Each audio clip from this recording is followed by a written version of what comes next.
Step away from the equipment. Hands where I can see them. Now! Officer, lower your voice. I'm Dr. Althea Robinson. I run this district. Yeah? Park's closed. You're trespassing. Don't move. I have keys and ID. Call your supervisor right now. That's it. Turn around. You're under arrest.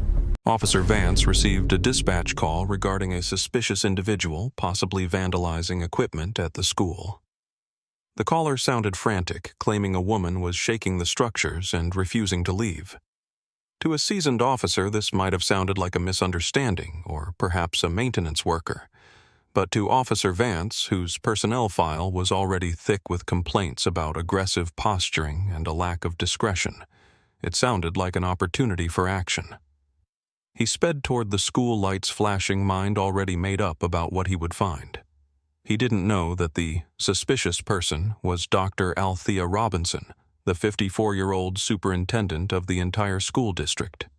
He didn't know that she was the one who had secured the funding for that very playground. All he knew was that someone was where they shouldn't be, and he was going to be the one to remove them. What happened next? The shouting, the manhandling, the refusal to look at valid identification, and the sight of a distinguished community leader being shoved into the back of a squad car like a common criminal would become a viral sensation and a permanent stain on the department's history. Before we dive into the details of this catastrophic failure of judgment, I want to ask, where are you folks tuning in from today? Drop your city and state in the comments. And if you believe that authority should always be checked by accountability, go ahead and hit that subscribe button. We are building a community here dedicated to the truth, and we need you with us. The setting for this incident was deceptively peaceful. The Jefferson Elementary playground had been a construction zone for 6 months, wrapped in orange plastic fencing and "Keep Out" signs. It was a pet project of the district intended to be a state-of-the-art inclusive play area for the community. The grand opening was scheduled for Monday morning. The wood chips were fresh and smelled of cedar. The bright blue and yellow jungle gym gleamed under the Saturday sun. It was silent, empty of children waiting for the ribbon-cutting ceremony. Dr. Althea Robinson stood by the swing set, a clipboard in one hand and a digital tablet in the other. At 54, Dr. Robinson was a woman of immense presence. She stood 5'9" with posture that spoke of decades in boardrooms and lecture halls. She was dressed in a tailored navy pantsuit with a silk scarf tied elegantly around her neck, her silver-streaked hair pulled back into a neat professional bun. She didn't look like a vandal. She didn't look like a loiterer. She looked like exactly what she was, the highest-ranking education official in the county. Althea had risen before dawn that Saturday. She was a perfectionist, a trait that had propelled her from a classroom teacher in the inner city to the superintendent's office. This playground renovation had been plagued by contractor delays and budget overruns, and she had personally intervened to get it across the finish line. She wasn't about to let the Monday morning press conference be ruined by a loose bolt or a jagged edge. She was there to perform a final punch list inspection. She wanted to walk the grounds alone without the noise of her staff or the contractors to ensure everything was safe for the children. She gripped the chain of a swing and gave it a firm tug, testing the tension. She moved to the slide, running her hand along the rail to check for burrs in the metal. She was methodical, focused, and completely within her rights. In fact, she had the master keys to the gate in her pocket. She was the landlord, the manager, and the visionary behind the project. But to the eyes of a biased observer, context didn't matter. Dr. Robinson had spent 30 years building a reputation for excellence. She held a PhD in educational leadership from Columbia University. Before coming to Charleston, she had served as a state administrator, turning around 3 failing school districts in 5 years. When she was hired by Charleston, the district was on the brink of financial insolvency. In just 4 years, she had balanced the budget-raised teacher salaries and approved infrastructure projects like the Jefferson Playground. She was tough fare and commanded respect from anyone who actually took the time to speak with her. However, respect is often a visual currency, and in our society it is distributed unevenly.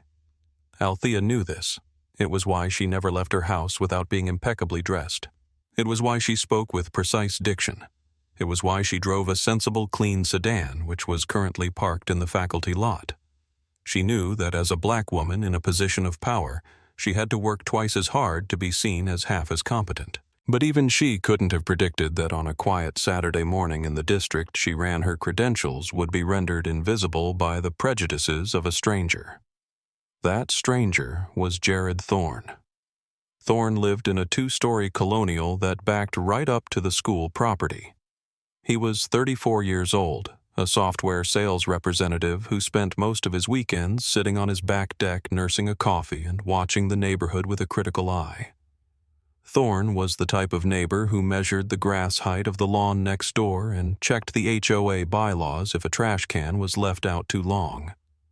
He had been complaining about the playground construction noise for months, writing nasty emails to the school board emails that had ultimately landed on Dr. Robinson's desk, though she had politely addressed them. On this particular morning, Thorne was bored. He looked over his fence and saw a figure moving around the closed playground. He didn't see the tailored suit or the clipboard. He saw a black woman pulling on the swings and shaking the slide. In his mind, the narrative wrote itself instantly. She was up to no good. She was breaking things. She was one of those people who didn't respect property. He watched her for about 2 minutes, his irritation growing into self-righteous anger. He didn't call out to ask what she was doing. He didn't walk over to the fence. He pulled out his phone and dialed 911. 911, what is your emergency? Yeah, I need a cop at Jefferson Elementary immediately. Thorne said, his voice pitched high with feigned urgency. There's someone trespassing on the new playground. They're tearing the place up. Is the person armed? Are they threatening anyone?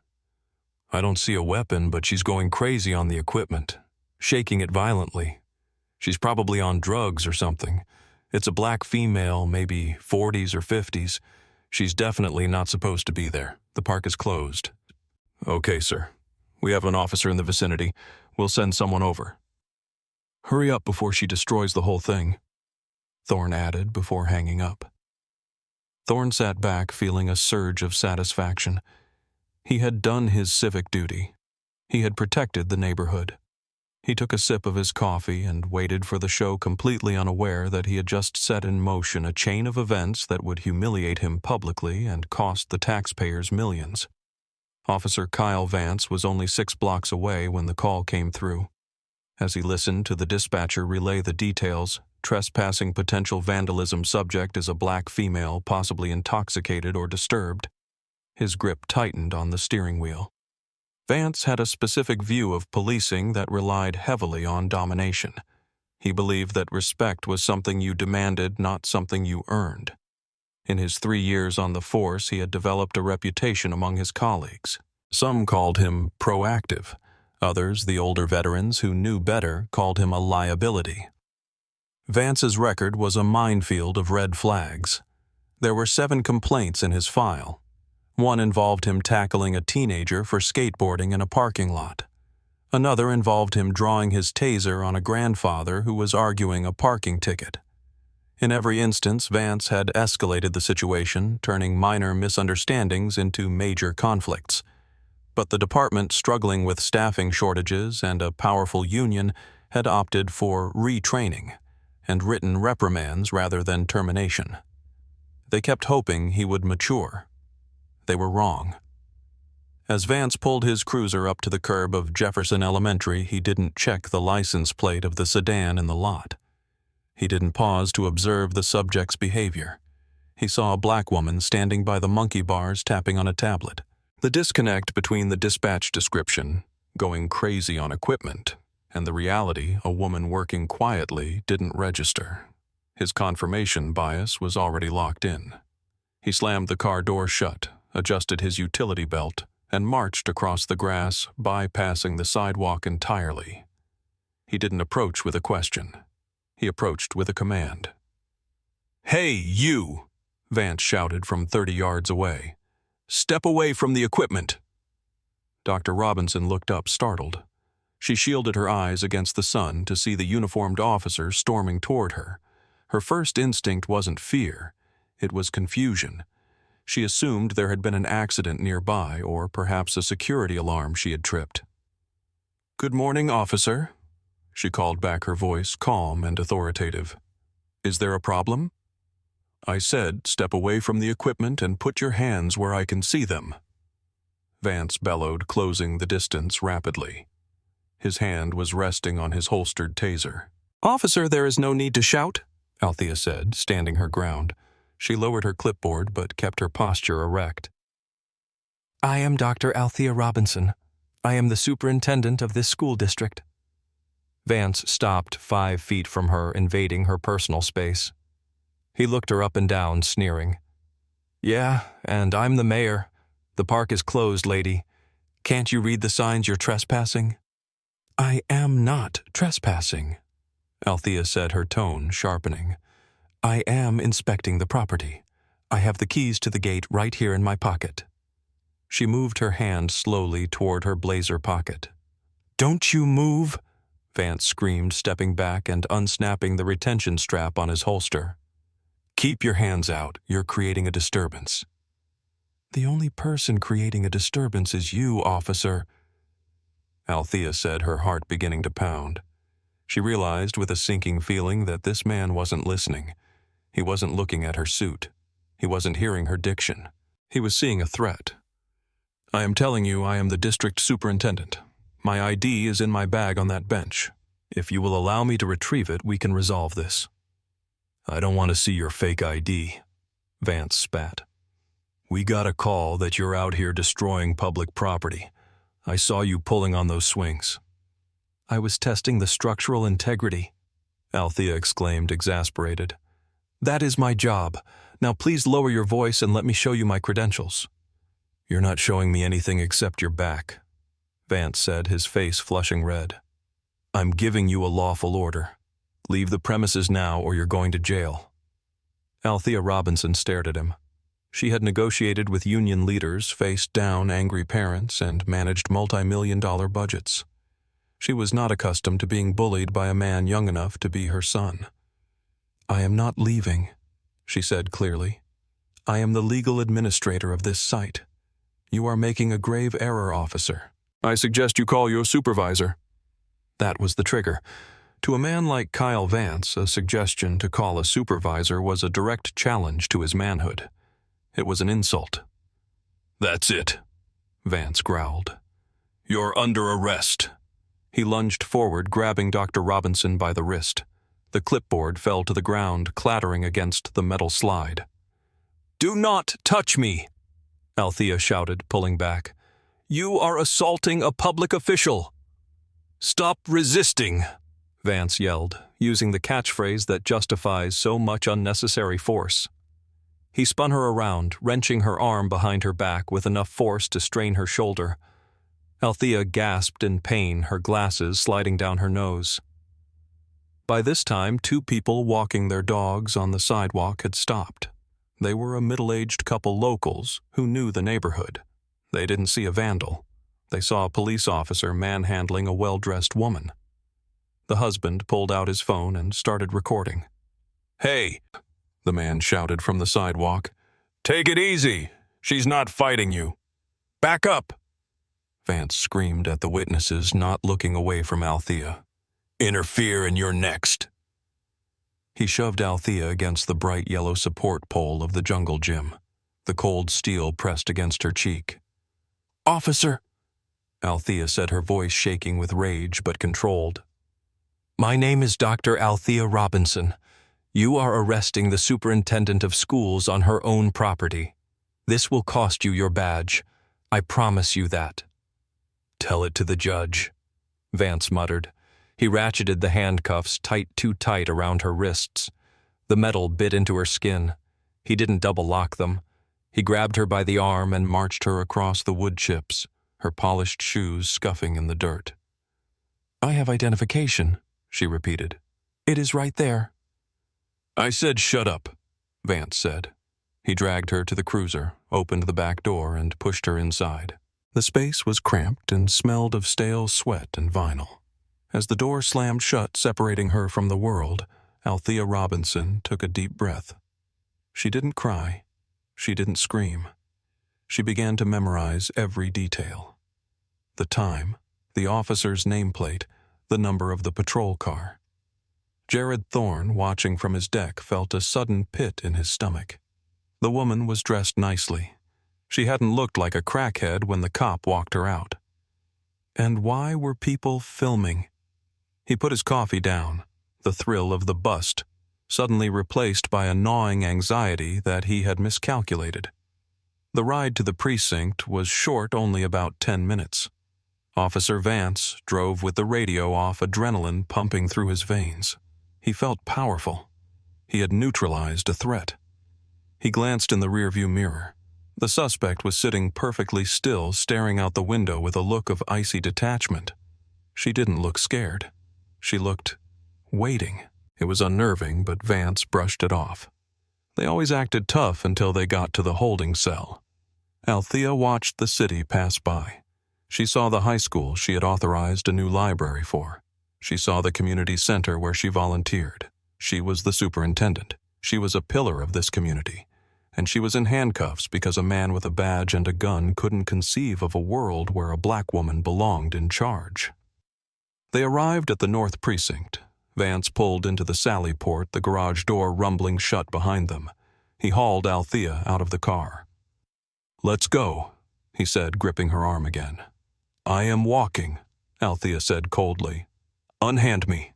He led her through the heavy steel doors and into the processing area. It was a busy Saturday. Several officers were at desks. A few civilians were waiting on benches. At the main desk sat Sergeant Miller. Sergeant Tom Miller was 58 years old, a 30-year veteran of the force. He was tired, nearing retirement, and he knew just about everyone in town who mattered. He had spent countless hours in school board meetings coordinating security for football games and graduations. He looked up as the door opened, his eyes scanning the new arrival. He froze. His coffee cup paused halfway to his mouth. He blinked, sure that his eyes were playing tricks on him. He looked at the woman in the handcuffs, the navy suit, the silver-streaked hair, the familiar face that had been on the front page of the local paper just last week regarding the new STEM program. "Vance," Miller said, his voice quiet, trembling with a mixture of disbelief and horror. What do you have there?" "Trespassing, resisting disorderly conduct," Vance announced proudly, pushing Althea forward.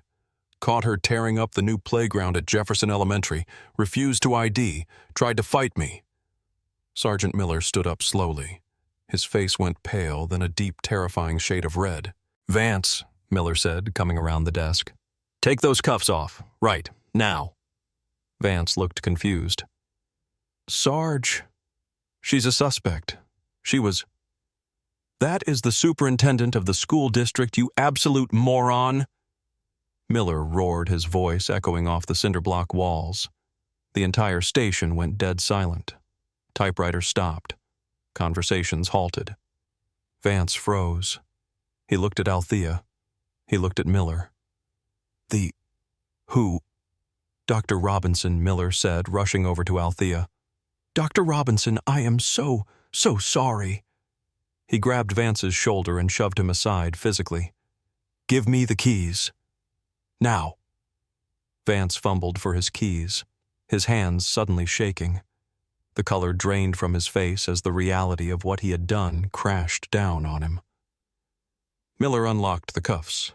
Althea rubbed her wrists where deep red indentations were already forming. She adjusted her blazer, smoothed her scarf, and looked directly at Officer Vance. "Officer Vance," she said, her voice echoing in the silent room. "You refused to look at my identification. You refused to listen to my explanation. You assaulted me, and you kidnapped me from a site that I manage." I didn't know," Vance stammered. "You didn't look like—" "I didn't look like what?" Althea challenged him, stepping closer. "I didn't look like a superintendent, or I didn't look like a person who deserves basic civil rights." Vance had no answer. He looked at Sergeant Miller seeking help, but found only fury. "Badge and gun, Vance," Miller said, his voice low and dangerous. "Put them on the desk. You're done for the day. Get in the captain's office and don't you dare come out until I tell you." The aftermath was swift, brutal, and expensive. The video from the couple walking their dogs hit the internet before Althea had even left the police station. It showed everything: the aggression, the calm responses from Dr. Robinson, the unnecessary force. The title of the video was "Charleston Cop Assaults School Superintendent." It had 1 million views by sunset. The community outrage was explosive. Parents who knew and loved Dr. Robinson flooded the mayor's phone lines. The teachers' union threatened a strike if Vance wasn't terminated. But the real hammer dropped when Dr. Robinson's legal team filed the lawsuit. It wasn't just about the arrest. It was about the systemic failure that allowed an officer with 7 prior complaints to remain on the street. Jared Thorne, the neighbor, was not spared. The 911 tape was released. His description of a woman going crazy and destroying property was juxtaposed with the security camera footage from the school, which showed Althea gently testing a swing. Thorne was doxxed, fired from his sales job for making a racially motivated false report, and faced charges for filing a false police report. He became a pariah in the neighborhood he claimed to be protecting. The city of Charleston settled with Dr. Althea Robinson for $6.4 million to avoid a jury trial that they knew they would lose. But Althea didn't just take the money and retire. As part of the settlement, she demanded a complete overhaul of the police department's hiring and retention policies. She mandated independent oversight for all use-of-force complaints.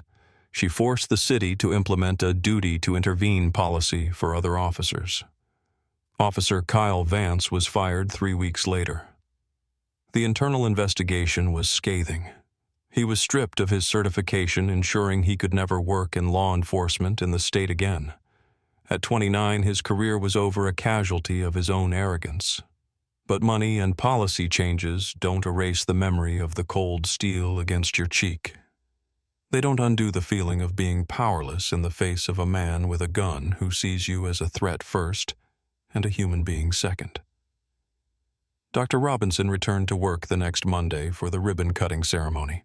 She stood on that playground, her wrist wrapped in a bandage, and cut the ribbon. She smiled for the cameras, but those close to her saw the shadow in her eyes. We have to ask ourselves, folks, how many Dr. Robinsons are out there who don't have the title Superintendent to save them? How many people are sitting in a cell right now because an officer like Vance decided they didn't look like they belonged? This story isn't just about bad policing. It's about the assumptions we make. It's about the neighbor who sees a criminal instead of a caretaker. It's about the officer who sees a suspect instead of a citizen. It's about the fragility of dignity when it collides with bias. Dr. Robinson walked away with millions, but she shouldn't have had to go through hell to get it. What do you think should happen to callers like Jared Thorne who weaponized the police? And do you think the settlement was enough? Let me know your thoughts in the comments below. And if you want to support this channel and help us bring more of these stories to light, please hit that like button and subscribe. Until next time, stay safe and watch out for each other.